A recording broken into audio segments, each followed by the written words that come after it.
کہ کس طرح یہ قرآن کریم میں ان کو جب یہ پڑھیں گے تو انہیں یہ علامت نظر آئے گی. جی ہاں، یہاں سکتے والی ہے، یہ چل رہے ہیں، یہ سکتہ آ گیا ہے نا، یہ لکھا ہوا سکتہ. تو یہ علامات ہے. یہاں اس طرح ٹھہرنا چاہیے کہ آواز ٹوٹ جائے مگر سانس نہ ٹوٹے. کلا بل رانا، ٹھیک ہے، یہ سکتہ ہو گیا.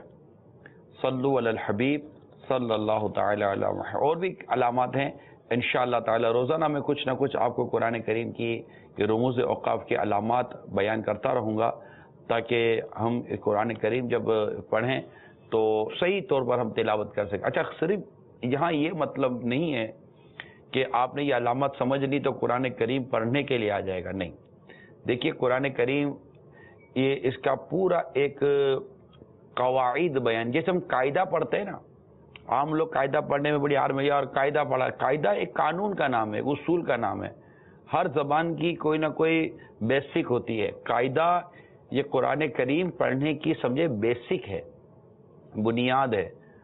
الف با تا سا، سا کیسے ادا ہوگا، جیم کیسے ادا ہوگا، زا کیسے ادا ہوگا، ضا کیسے ادا ہوگا، الف سے لے کر یا تک، یہ سب کے سب ان سب کی ادائیگی کا جو مقام ہے نا وہ جدا جدا ہے.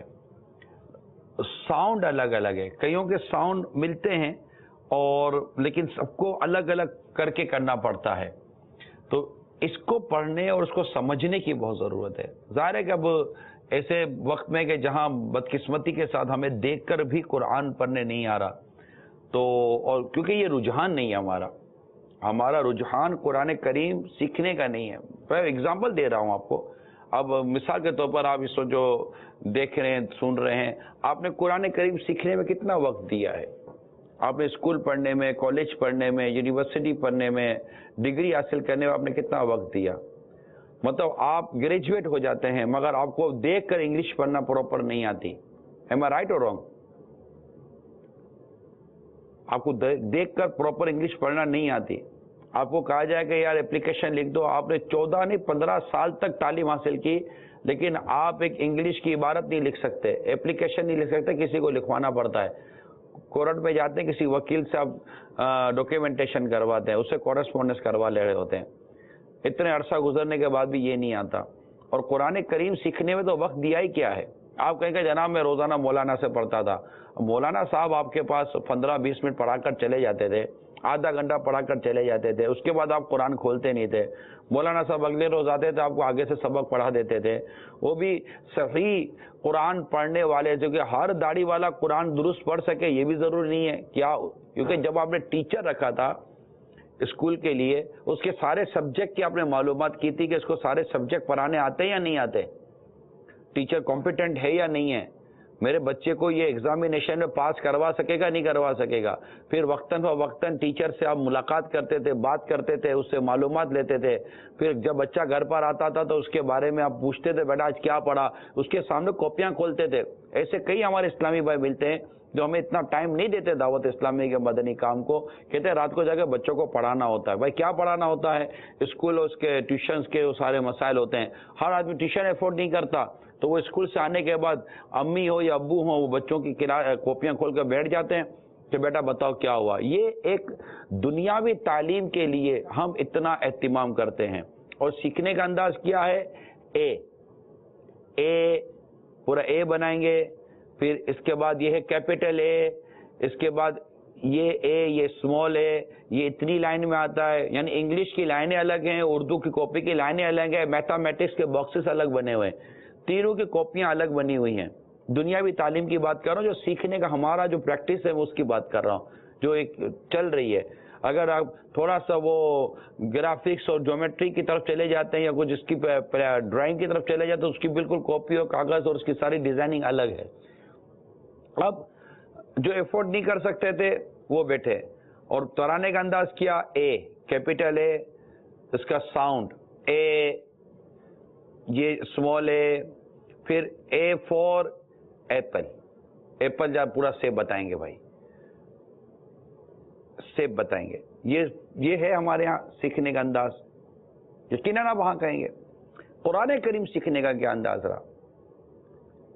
کہ قرآن کریم میں اظہار کسے کہتے ہیں، اخفا کسے کہتے ہیں، اقلاب کسے کہتے ہیں، گناہ کرنا ہے تو کیسے گناہ ہوگا، وقف کرنا ہے تو کہاں وقف کریں گے، نہیں وقف کرنا پڑھتے رہنا ہے تو کہاں کریں گے، کہاں وقف کرنا جائز ہے، کہاں وقف کرنے کے لیے اختیار دیے، مطلب اس طرح کی جو ڈیٹیل میں آپ کو بتا رہا ہوں، کیا یہ کبھی ہم نے سیکھا پڑھا سمجھا؟ قرآن کریم کے بارے میں ہماری معلومات حاصل کرنے کی جو سوچ ہے وہ نہ ہونے کے برابر ہے۔ کیا وجہ ہے؟ حالانکہ ہماری نماز تب تک درست نہیں ہو سکتی جب تک کہ اس کے اندر قراءت درست نہ ہو جائے، یہ آپ کے بھی علم ہے، اور نہیں ہے تو ہونا چاہیے۔ تو جس کا تعلق میری شب و روز کی زندگی سے، اچھا جو کتاب میری زندگی بلکہ میری دنیا اور میری آخرت کے لیے میرے لیے ایک پورا کانسٹیٹیوشن رکھتی ہے، مجھے جو کچھ میری زندگی میں معاملات پیش آئیں گے، میرے پیدا ہونے سے لے کر میرے انتقال ہونے تک، میری تجارت سے لے کر میرے نکاح تک، طلاق کے مسائل، نکاح کے مسائل، تجارت کے مسائل، صبح شام دوپہر رات جتنے بھی زندگی بھر کے مسائل ہیں، یہ سب قرآن کریم کے اندر لکھے ہیں، چاہے اس کو دینی ہے، دنیاوی ہے، معاشی ہے، اخروی ہے، جو بھی معاملات ہیں، مجھے جینا کیسے ہے میرا قرآن مجھے بتا رہا ہے۔ پھر آیت کریمہ کے شان نزول بتاتے ہیں کہ کون سی آیت کریمہ کس طرح نازل ہوئی، کس موقع پر نازل ہوئی۔ تو یہ سب کچھ جو ہم یہ سلسلہ لے کر آئے ہیں، اس کی یقین مانیے ایک بنیادی وجہ یہ ہے کہ کاش کہ ہم قرآن کریم کی اہمیت کو، قرآن کریم کے مقاصد کو سمجھیں۔ انشاءاللہ قرآن کریم کے مقاصد بھی بیان کیے جائیں گے، اور ہم اس کے سمجھ کر ہم قرآن کریم روز پڑھنے والے بنے۔ لیکن ایک جرنل میں آپ کو ایک بات سمجھانے کی کوشش کر رہا ہوں۔ اب میں اگر انگلش کی کوئی ورڈنگ کرتا ہوں، میری پروننسیشن پراپر نہیں ہے، اب مجھے بھی اتنی پراپر انگلش نہیں آتی، لیکن میں سچ کو اس سے گلٹی فیل نہیں کرتا، کیونکہ یہ ٹھیک ہے آتی ہے نہیں آتی، لیکن ہمیں قرآن ہی درست پڑھنے نہ آئے، یہ کتنی عجیب اور شرمندگی والی بات ہے۔ دیکھ کر قرآن درست پڑھنے نہ آئے، لوگ نہیں پڑھتے۔ آپ دیکھیں نماز کے اندر خود میرے شاید اگر میں غلطی نہ کر رہا ہوں، ایک تعداد ہوگی اس وقت مدنی چینل پر ساتھ کہ وہ نماز میں بھی پراپر قرآن پڑھتے ہوئے شرماتی ہے، یار کوئی سن لا لے، اور اچھا عجیب و غریب انداز بعض اوقات ہمارا قرآن کریم پڑھنے کا ہوتا ہے نماز میں۔ اس کے علاوہ الحمدللہ رب العالمین الرحمن الرحیم مالک یوم الدین ایاک نعبد و ایاک نستعین اہدنا الصراط المستقیم۔ بس کیا پڑھ رہے ہیں آپ؟ نہ سین سمجھ میں آ رہا ہے، نہ عین سمجھ میں آ رہا ہے، نہ آپ کھینچ رہے ہیں، نہ آپ تشدید کو صحیح پڑھ رہے ہیں، نہ آپ ہا کو صحیح ادا کر رہے ہیں، کچھ بھی تو نہیں کر رہے آپ۔ قرآن پڑھیں جیسا قرآن پڑھنا ہے، جیسا قرآن پڑھنے کا حکم دیا گیا ہے، اس کے لیے سیکھنا پڑے گا۔ پرابلم یہی ہے کہ سیکھا نہیں ہے، آپ کو سارے ایکسپورٹ کے، امپورٹ کے، بینکنگ کے، آپ کو سارے ڈاکیومنٹیشن پڑھنے کے لیے آ جاتے ہیں۔ ایک الیکٹرک کا بل آتا ہے، اس کو آدھے گھنٹے تو خالی مبالغہ کر رہا ہوں، کتنی دیر تو خالی الیکٹرک کا بل دیکھ رہے ہوتے ہیں، اس کے آگے پیچھے سارا دیکھ رہے ہوتے ہیں۔ گیس کا بل الگ دیکھیں گے، بجلی کا بل الگ دیکھیں گے، ٹیلی فون کا بل الگ دیکھیں گے، اور وہ جو موبائل کا بل آئے گا اس کے تو سارے 4 5 6 7 صفحے جتنے سارے دیکھ لیں گے کہ کس کو کتنی کال کی تھی۔ لیکن قرآن کبھی اتنا غور سے دیکھا ہے؟ آپ سے میں سوال کر رہا ہوں کہ قرآن اتنا کبھی غور سے دیکھا؟ کبھی قرآن کبھی اتنی غور سے پڑھا آپ نے؟ قرآن کو کبھی اتنی غور سے سمجھا؟ قرآن کریم میں کئی مقامات پر یہ لکھا ہے، اللہ تعالیٰ نے فرمایا یا ایھا الذین آمنو، اے ایمان والو۔ کبھی پڑھا اے ایمان والو؟ الحمدللہ میں ایمان والا ہوں، میرا رب مجھ سے فرما رہا ہے اے ایمان والو لبیک لبیک یا ربی، لبیک یا ربی، لبیک یا ربی، میں حاضر ہوں میرے مولا، میں حاضر ہوں۔ قرآن کریم دیکھیں اس وقت کتنی مقامات پہ یا ایھا الذین آمنو کا لفظ ہے، اے ایمان والو۔ کتنی خوش قسمتی ہماری، ہم سے ہمارا رب فرما رہا ہے اے ایمان والو۔ یہ میرے رب کا کلام ہے، یہ ہمیں اللہ تبارک و تعالیٰ کی بڑی نعمت ہے۔ آپ کو کوئی آپ کا عزیز، کوئی رشتہ دار، یعنی آپ کا بیٹا ملک سے باہر ہے، آپ کے والد صاحب ملک سے باہر ہیں، آپ کے شوہر ملک سے باہر ہیں، یہ آپ کو کوئی لیٹر لکھتے ہیں، آپ بتائیے کہ آپ اس کو لیٹر کو کتنی بار دیکھتے ہیں؟ ماں اپنے بیٹے کا لیٹر آ جائے، خط آ جائے، کتنی بار پڑھتی ہے، بیٹے نے لکھا، بیٹے نے دیا، بیٹے کا پیغام ہے۔ پڑھنے نہیں آتا، گاؤں دیہات گوٹھوں کے اندر بعض اوقات پڑھنے نہیں آتا، بیٹے کو لکھنے آتا تھا، لکھ کر بھیج دیا، والد صاحب لیٹر لیتے ہیں، خط لکھتے کسی کے پاس جاتے ہیں، اور ذرا پڑھ کے سنائیے گا، وہ میرے بیٹے کا خط آیا ہے، اور وہ بیٹھ کر اس کو پورا خط پڑھ کے سنائے گا، اچھا یہ لکھے چاہیے، میرے کو پنجابی نہیں آتی صحیح طور پر، نہیں آتی، مجھے پنجابی نہیں آتی، مجھے اردو چلو صحیح نہیں آتی، مجھے مطلب کہ انگلش صحیح نہیں آتی، مجھے سندھی صحیح نہیں آتی، مجھے اور دنیا کی کوئی زبان صحیح نہیں آتی، میں کیوں گلٹی فیل کروں اتنا؟ ایس سچ آنی چاہیے، جو پراپر زبان ہے ہماری درست بولنے آنی چاہیے، لیکن جب جس کو قرآن درست پڑھنے نہیں آ رہا، دیکھ کر درست پڑھنے نہیں آ رہا، میں نہیں کہتا آپ کو عربی لینگویج صحیح آتی ہے نہیں آتی، دنیا عربی لینگویج سیکھتی ہے، ایسے عرب دنیا میں ہمارے کئی ایسے لوگ ہوں گے جنہوں نے کچھ نہ کچھ عربی لینگویج سیکھ لی ہوگی، کیونکہ وہاں رہنا ہے، آپ نے روزگار حاصل کرنا ہے، پڑھنا ہے، آپ نے وہاں پر دو پیسے کمانے ہیں، آپ کو وہاں پر مطلب کہ تعال، کیف، ہنا، بقالہ، یہ دو چار ایسے بڑے بڑے ورڈ ہیں، سیارہ، تو یہ سارے آ جائے گی کہ بھائی اس کو گاڑی بولتے ہیں، اس کو ہاتف، جناب ٹیلی فون کو یہ بولتے ہیں، تو فلاں کو یہ بولتے ہیں، تو یہ شرطا پتہ، پولیس والے کو شرطی بولتے ہیں، تو یہ پولیس والے کو پتہ ہے کہ وہ شرطے آنے والے، تو یہ سب اس کو پتہ ہوگا، یہ ورڈنگ یہ سیکھ جاتے ہیں، کیونکہ ان کو وہاں رہنا ہے، وہاں کمانا ہے، وہاں کے لوگوں کے ساتھ ان کو بات چیت کرنی ہے، کوشش کرتے ہیں، فرانس جائیں تو فرینچ آ جاتی ہے، جرمن جائیں تو جرمن آ جاتی ہے، اچھا برطانیہ جائیں تو آپ کو انگلش آ جاتی ہے، ساؤتھ افریقہ جائیں تو وہ انگلش آ جاتی ہے، وائی کئی لوگ ہیں جن کو آ جاتی ہے، ٹوٹی پھوٹی بھی آتی ہے، میں نے خود سنی ہے، میں خود کہتا ہے 5 سال ہو گئے ابھی پروپر نہیں ہے، لیکن پھر بھی آ گئی ہے، میں انہی ٹوٹی پھوٹی اس ملک کی زبان سیکھنے والوں کو عرض کر رہا ہوں کہ آپ کو اس ملک میں رہنے، ایسے جیسے پاکستان ہے، کئی بنگلہ دیش کے اسلام بھائی یہاں آتے ہیں، ان کو ہماری اردو بولنے آ جاتی ہے، ہمارے کئی اسلامی بھائی بنگلہ دیش چلے گئے، ان کو بنگلہ بولنے آ جاتی ہے نا، یہ تو ایک دو چار والی بات کر رہا ہوں، آپ کو ایک ملک میں رہنا تو آپ نے کوشش کی، آپ کو زبان آ گئی، میں ان تمام زبان سیکھنے والوں سے عرض کر رہا ہوں، جو آپ کی زبان نہیں تھی مگر آپ نے سیکھی، آپ کو قرآن درست پڑھنے آیا، ایک تعداد ہوگی جس کو قرآن درست پڑھنے نہ آیا، کیوں؟ آپ نے قرآن درست پڑھ کرنے کی جو کوشش کرنی چاہیے، آپ نے کوشش ہی نہیں کی، جس کی وجہ سے شاید آپ قرآن درست نہ پڑھ سکے، 70 سال 80 سال کے مطلب کہ بیچارے بزرگ ہو جاتے ہیں، وہ بوڑھی ہو جاتی ہیں، وہ بوڑھے ہو جاتے ہیں، قرآن درست پڑھنے نہیں آتا، ہمارے پڑھے لکھے سمجھدار چارٹرڈ اکاؤنٹنٹ لے لیجئے، ڈاکٹر لے لیجئے، ویری سوری ٹو سے، یہ مطلب آپ ناراض ہوں گے بھی کیوں؟ میں تو کہیں اس کو رہا ہوں جس کو نہیں آ رہا، جس کو آ رہا ہے اس سے تو میری کوئی بات چیت اسی ہے ہی نہیں، اور جس کو نہیں آ رہا اگر میں اس کو کہہ رہا ہوں تو میں اس کی ہمدردی کر رہا ہوں، اس کے ساتھ میں بھلائی کر رہا ہوں، میں اس کو مطلب ایک جذبہ دلانے کی کوشش کر رہا ہوں کہ آپ سوچیے تو صحیح کہ آپ نے دنیا بھر کی ڈگریاں حاصل کر لی، آپ مطلب کہ سی اے یا تو پڑھ رہے ہیں یا بن گئے، ڈاکٹر بن رہے ہیں یا بن گئے، یا مطلب کوئی بھی پروفیشن کی طرف آپ جا رہے ہیں، چلے گئے، بڑی بڑی ڈگریاں لے لی، آپ دنیا کے بہت بڑے مشہور آدمی بھی بن گئے، اور بہت بولنا بھی آپ کو آتا ہے، جناب ڈیبیٹ آپ ایسی کریں کہ کوئی ڈیبیٹ میں آپ کو پہنچ نہ سکے، ایگزامینیشن ایسا کریں کہ آپ کو کوئی ایگزامینیشن میں پکڑ نہ سکے، اور جناب کسی کی گفتگو یا کسی کی زندگی کا پوسٹ مارٹم کریں تو جناب آپ کو کوئی پکڑ نہ سکے، تو آپ بھلے کوئی بھی دنیا کے آپ کسی بھی پروفیشن سے تعلق رکھتے ہیں، آپ کتنے ہی مطلب قادر الکلام سے ہی، آپ کی کیسی کوالیفیکیشن سے ہی، لیکن کیا آپ کو درست دیکھ کر قرآن پڑھنے آتا ہے؟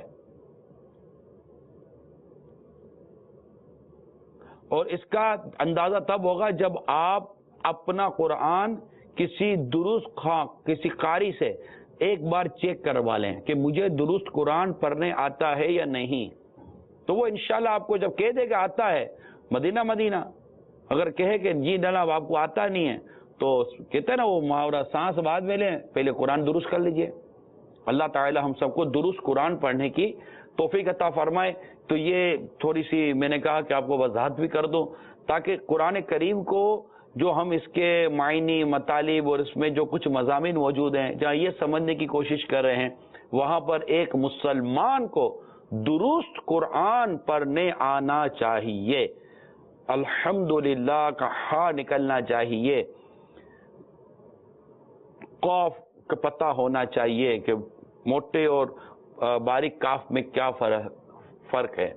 ایک لکیر والا کاف ہوتا ہے جسے کتاب لکھتے ہیں، ایک نقطے والا قاف ہوتا ہے جسے قلم لکھتے ہیں۔ ان دونوں میں کیا فرق ہونا چاہیے یہ پتہ ہونا چاہیے. سیکھیں گے؟ نیت کر لیجئے. ماشاءاللہ. کال چلائیے. السلام علیکم ورحمۃ اللہ وبرکاتہ. وعلیکم السلام ورحمۃ اللہ وبرکاتہ.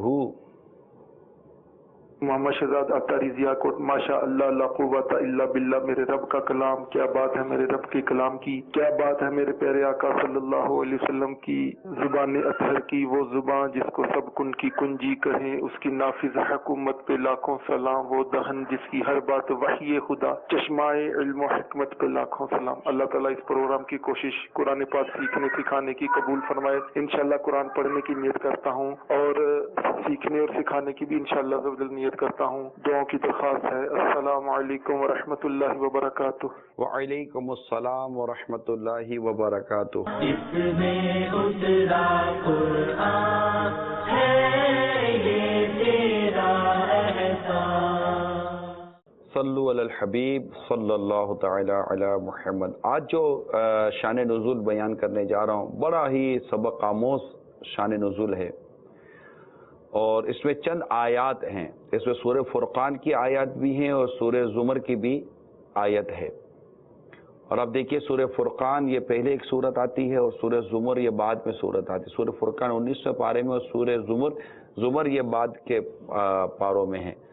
لیکن یہ وہ جیسے میں نے ابتدا عرض کر دی تھی کہ جو آیت بھی جہاں ہے وہ سرکار صلی اللہ تعالی علیہ وسلم کے حکم پر ہے کہ اس آیت کو اس آیت کے بعد اور اس آیت سے پہلے رکھ دیا جائے، اور اسی طرح کیا گیا اور اسی انداز پر سرکار صلی اللہ تعالیٰ علیہ وسلم نے اس کی تلاوت فرمائی.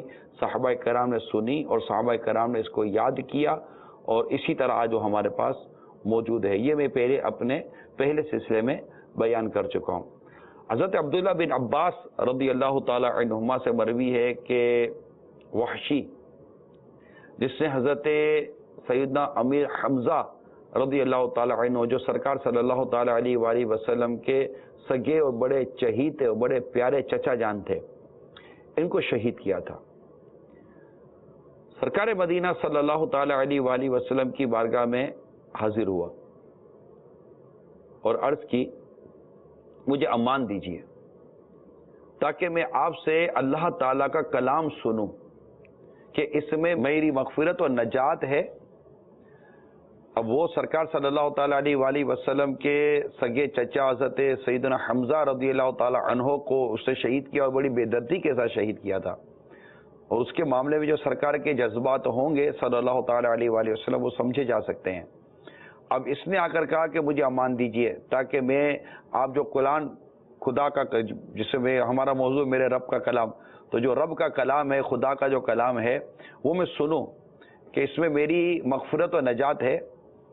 ارشاد فرمایا سرکار صلی اللہ تعالیٰ علیہ وآلہ وسلم نے ارشاد فرمایا مجھے یہ پسند تھا کہ میری نظر تم پر اس طرح پڑتی کہ تو امان طلب نہ کر رہا ہوتا، لیکن اب تو نے امان مانگی ہے تو میں تمہیں امان دیتا ہوں تاکہ تو خدا عز و جل کا کلام سن سکے. اس پر قرآن کریم کی آیت کریمہ نازل ہوئی. سورہ فرقان کی آیت نمبر 68. اعوذ باللہ من الشیطان الرجیم بسم اللہ الرحمن الرحیم والذین لا يدعون مع اللہ الہا آخر ولا يقتلون النفس التي حرم اللہ الا بالحق ولا يزنون ومن يفعل ذلك يلقى أثاما. اور وہ جو اللہ کے ساتھ کسی دوسرے معبود کو نہیں پوجتے اور اس جان کو جس کی اللہ نے حرمت رکھی ناحق نہیں مارتے اور بدکاری نہیں کرتے، اور جو یہ کام کرے وہ سزا پائے گا.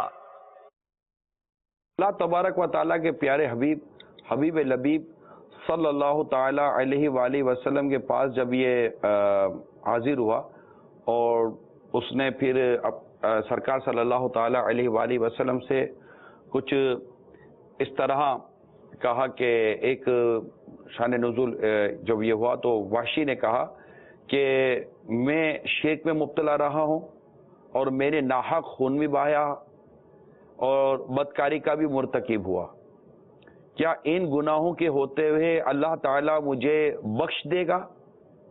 اس پر سرکار مدینہ صلی اللہ تعالیٰ علیہ وآلہ وسلم نے خاموشی اختیار فرمائی اور کوئی کلام ارشاد نہ فرمایا۔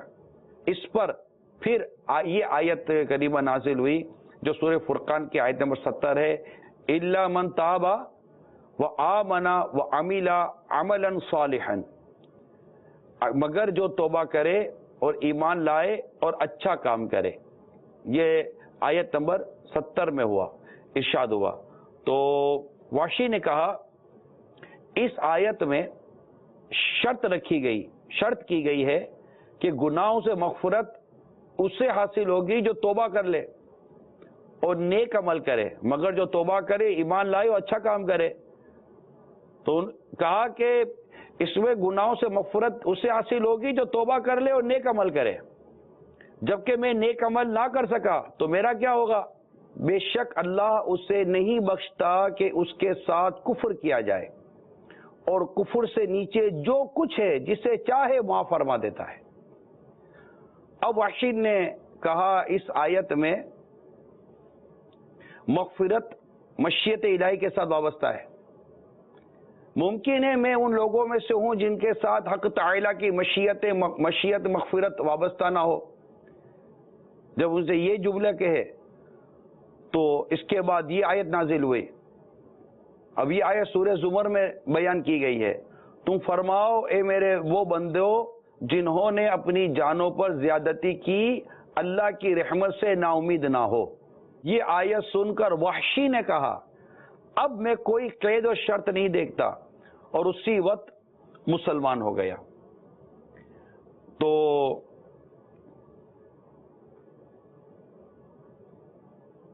یہ مختلف تفاسیر میں اس مضمون پر جو روایت بیان کی گئی ہے، اس روایت پر اگر آپ غور کریں تو یہاں پر سرکار مدینہ صلی اللہ تعالی علیہ وآلہ وسلم کی کس قدر اس میں آپ کی شفقت و محبت بھی ہے، اور اخلاق عظیمہ بھی ہے کہ جو آپ کے محبوب چچا کا قاتل تھا اس کو کس کوشش سے مسلمان کیا گیا۔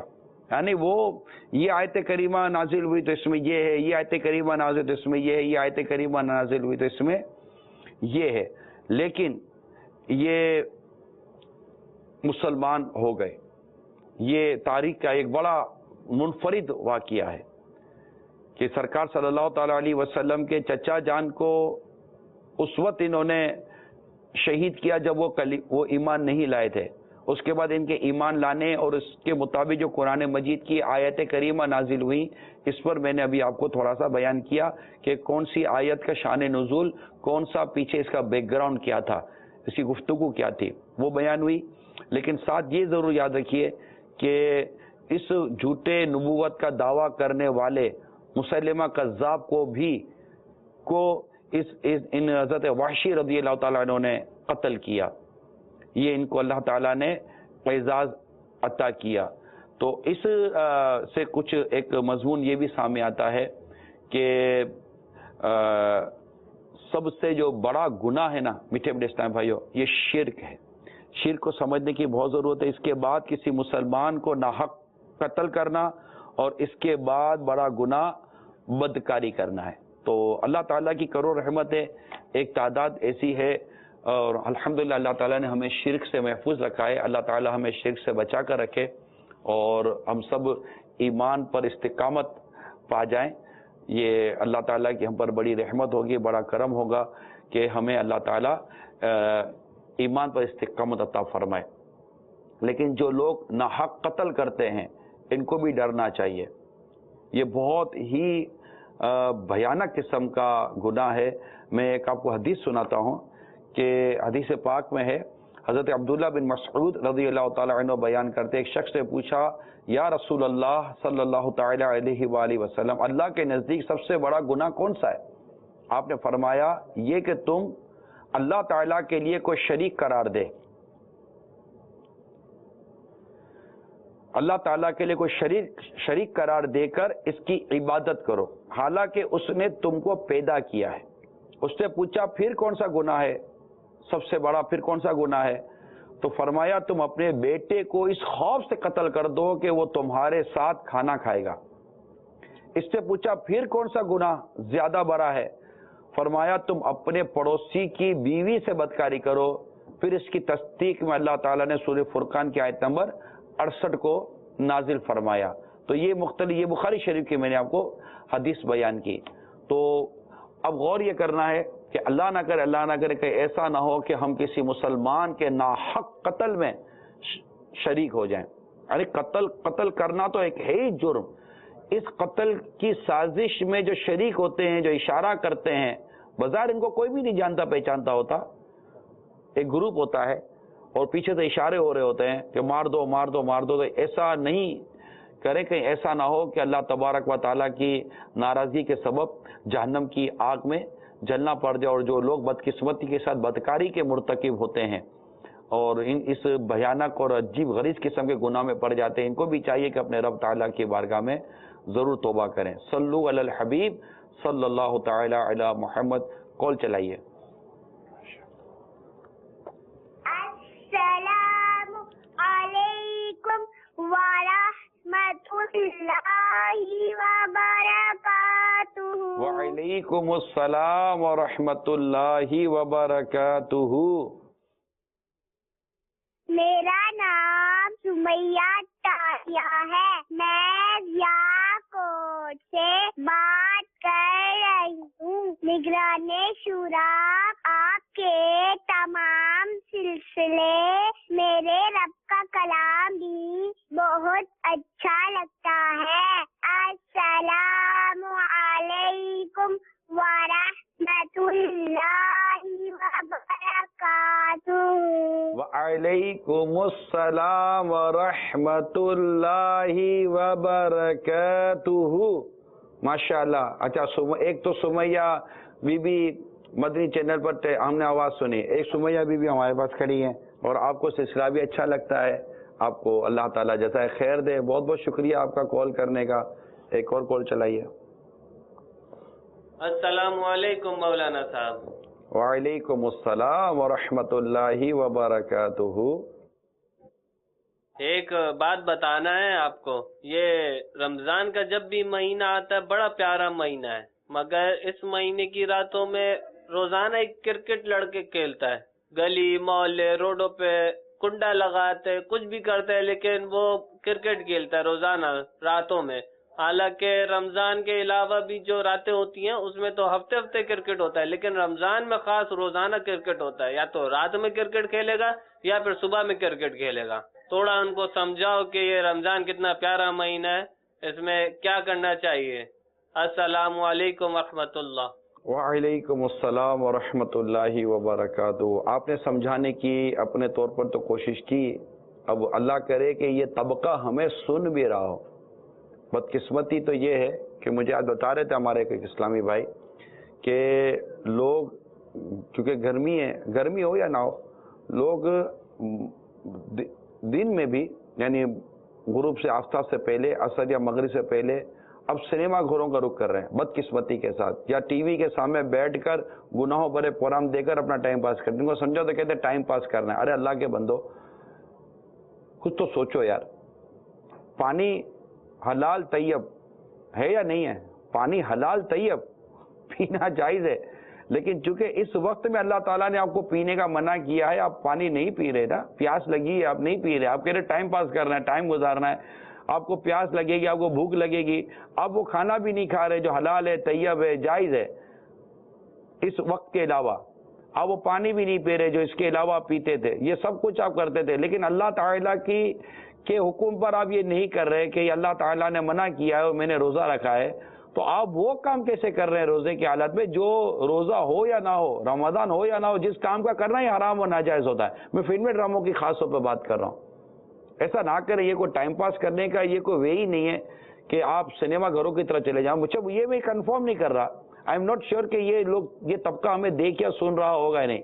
میں آپ سب کی ذمہ داری عرض کر رہا ہوں، میرے جتنے بھی اس پر مدنی چینل کے ناظرین ہیں، میں آپ سب کی ذمہ داری عرض کر رہا ہوں، نیکی کی دعوت دیں۔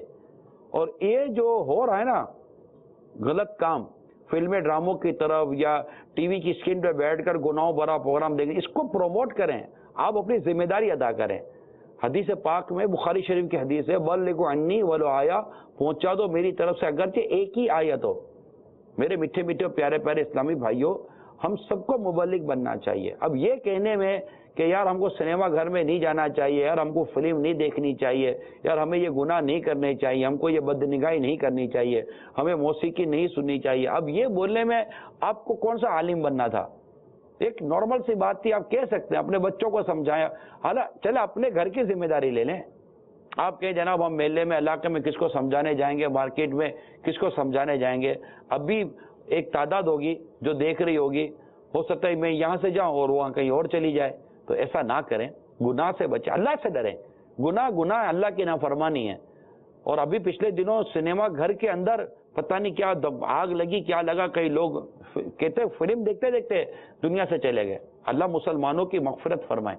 تو میرے میٹھے میٹھے پیارے پیارے اسلام بھائیوں، ایسا نہ کریں جو راتوں کو کرکٹ کھیل کر اپنی راتوں کو خراب کر رہے ہیں۔ یہ رمضان کی راتیں تو عبادت کی راتیں ہیں، برکت کی راتیں ہیں۔ یہ مہینہ پھر کب آئے گا؟ صرف 1 ماہ کا یہ مہینہ ہے، اس کو کھیل تماشوں میں اور پھر لوگوں کو تکلیفیں دینے میں اور کنڈی کے ذریعے جو لائٹ دیتے ہو یہ بھی ناجائز ہے، چوری کی لائٹ لینا۔ تو یہ نہ کریں، مہربانی کریں اور سمجھائیں، آپ سمجھائیں۔ میں دوبارہ کہتا ہوں، ضرور نہیں ہے کہ یہ باتیں سننے والے ہمارے ساتھ ہوں یا ہوں تو ابھی ہاتھوں ہاتھ مان بھی رہے ہوں، لیکن میرے پیارے اور میٹھے اسلامی بھائیوں، آپ نیکی کی دعوت دینا اور برائی سے منع کرنا شروع کر دیں۔ کال چلائیے۔ میرا نام محمد ناہید علی ہے، میں ہند کے اسم سے بول رہا ہوں۔ نگرانی شورا کی بارگاہ میں کچھ عرض کرنا چاہتا ہوں۔ جی، میں مدرسۃ المدینہ آن لائن میں ناظرہ کورس کرتا ہوں۔ میرے لیے دعا فرما دے کہ میں اچھا قرآن پاک پڑھنے والا بن جاؤں۔ السلام علیکم ورحمۃ اللہ وعلیکم وبرکاتہ۔ السلام ورحمۃ اللہ وبرکاتہ۔ اللہ تعالیٰ آپ کو کامیابی نصیب فرمائے اور درست قرآن پڑھنا اللہ تعالیٰ نصیب فرما دے۔ اچھا، اب چلتے ہیں، اچھا ایک کال لے لیتے چلیں۔ السلام علیکم ورحمۃ اللہ وبرکاتہ۔ وعلیکم السلام ورحمۃ اللہ وبرکاتہ۔ الطاف رضا خان، ہند مہاراشٹر ناسک سے عرض کر رہا ہوں۔ میرے رب کا کلام الحمدللہ بہت ہی پیارا سلسلہ ہے۔ میری اللہ تبارک و تعالیٰ سے دعا ہے کہ اللہ ہمیں قرآن پاک کو صحیح طریقے سے پڑھنے کی اور پڑھ کر اس کو سمجھنے کی اور اس کے اوپر عمل کرنے کی سعادت نصیب عطا فرمائے، آمین ثم آمین۔ السلام علیکم ورحمۃ اللہ وبرکاتہ۔ وعلیکم السلام ورحمۃ اللہ وبرکاتہ۔ اللہ تعالیٰ درست قرآن پڑھنا ہمیں نصیب فرمائے۔ آئیے سنتے ہیں قرآن پاک کی پیش گوئیاں۔ اس میں اترا قرآن ہے یہ تیرا احسان۔ صلو علی الحبیب صلی اللہ تعالی علی محمد۔ قرآن کریم میں کئی پیش گوئیاں بیان کی گئی ہیں۔ اس کو سمجھنے کے لیے 3 اہم باتوں کو سمجھنا بہت ضروری ہے۔ نمبر 1، قرآن مجید میں بیان کی گئی ہر پیش گوئی جزم اور یقین کے ساتھ بیان کی گئی، کنفرم۔ اس میں کاہنوں، نجومیوں اور دیگر لوگوں کی پیش گوئیوں کی طرح کوئی بھی ابہام نہیں ہے، کوئی شک و شبے کی گنجائش نہیں ہے۔ There are no doubt, confirm ہے۔ دوسری بات، یہ پیش گوئیاں جن حالات اور جن مواقع پر بیان کی گئیں اس وقت آثار و علامات کے اعتبار سے ان کے پورا ہونے کا ذرا بھی احتمال موجود نہ تھا کہ یہ کیسے ہو سکتا ہے، لیکن قرآن نے کہا ایسا ہوگا اور ایسا ہوا۔ تیسری بات، قرآن میں جو پیش گوئیاں بیان کی گئیں ان میں کچھ تو نبی رحمت صلی اللہ تعالی علیہ وآلہ وسلم کے مقدس زمانے میں، کچھ دور صحابہ میں اور کچھ بعد کے زمانے میں حرف بحرف پوری ہوئی، اور کچھ پیش گوئیاں ایسی ہیں جو آئندہ زمانے میں پوری ہوں گی اور بالکل ویسی ہی پوری ہوں گی جیسے قرآن کریم میں بیان کی گئی۔ اب یہ 3 باتیں پیش نظر رہیں۔ اب ایک پیش گوئی میں آپ کو قرآن مجید سورہ توبہ آیت نمبر 33 کے حوالے سے عرض کرتا ہوں۔ پہلے وہ پیش گوئی کیا ہے، آئیے وہ قرآن مجید کی آیت کریمہ بھی سنتے ہیں اور اس کے ترجمے کو بھی سنتے ہیں۔ هو الذي أرسل رسوله بالهدى ودين الحق ليظهره على الدين كله ولو كره المشركون. وہی ہے جس نے اپنا رسول ہدایت اور سچے دین کے ساتھ بھیجا، اسے سب دینوں پر غالب کرے، پڑے برا مانے مشرک. اب یہ جو آپ نے آیت نمبر 33 سنی، وہی ہے جس نے اپنا رسول ہدایت اور سچے دین کے ساتھ بھیجا اور اس سے سب دینوں پر غالب کرے، پڑے برا مانے مشرک. آیت میں غلبے سے دلائل اور قوت دونوں اعتبار سے غلبہ مراد ہے. جو یہ فرمایا گیا نا کہ اسے سب دینوں پر غالب کرے، دلائل کے اعتبار سے تو یوں کہ دین اسلام نے اپنی حقانیت پر جو دلائل پیش کیے ہیں، اس سے مضبوط ترین دلائل کوئی بھی پیش نہ کر سکا کہ یہ دین حق ہے. اس صورت میں یہ پیش گوئی دور رسالت میں ہی پوری ہوئی، کیونکہ دین اسلام کے حقانیت کے یہ دلائل قرآن میں ہی بیان ہوئے اور قرآن مجید سرکار صلی اللہ تعالی علیہ وسلم کے مبارک زمانے میں ہی مکمل ہوا. یہ ہوئی ایک.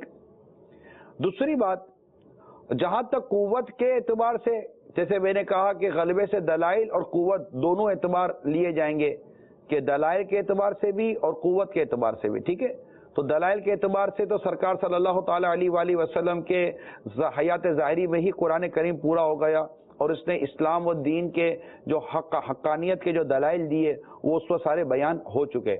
قوت کے اعتبار سے جو غلبے کا تعلق ہے، اس سے مراد یہ کہا جا سکتا ہے کہ ایک بہت بڑا عرصہ ایسا گزرا کہ دنیا میں صرف دین اسلام ہی غالب تھا، اور اب آئندہ اس کا کامل ظہور اس وقت ہوگا جب حضرت امام مہدی رضی اللہ تعالی عنہ دنیا میں تشریف لائیں گے.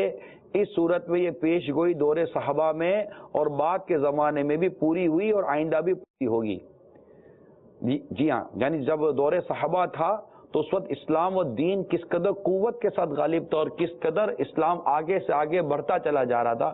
نام سنتے ہی کفار اپنی دانتوں میں انگلیاں دبا لیتے تھے. بڑے عظیم واقعات اس سے بیان کیے جاتے ہیں. اور ایک وقت اب وہ آئے گا جب امام مہدی رضی اللہ تعالی عنہ دنیا میں تشریف لائیں گے، پھر اس کے بعد حضرت عیسیٰ علیہ السلام بھی نزول فرمائیں گے. یہ سب ہمارے اعتقادات کا حصہ ہے. تو یہ ساری باتیں اس وقت صرف اور صرف اسلام اور دین ہی غالب ہوگا. حضرت امام مہدی رضی اللہ تعالیٰ عنہ میں یہ پیش گوئی دوبارہ ہم کو پوری ہوتی نظر آئے گی. اللہ تعالیٰ دروس قرآن پڑھنے، سیکھنے اور سمجھنے کی آپ کو اور ہم سب کو توفیق عطا فرمائیں. آمین بجاہ النبی الامین صلی اللہ تعالی علیہ وآلہ وسلم. صلو علی الحبیب صلی اللہ تعالی علی محمد. رحمان یا رحمان تیری اونچی مولا شان، تو نے ہم کو دیا رمضان، اس میں اترا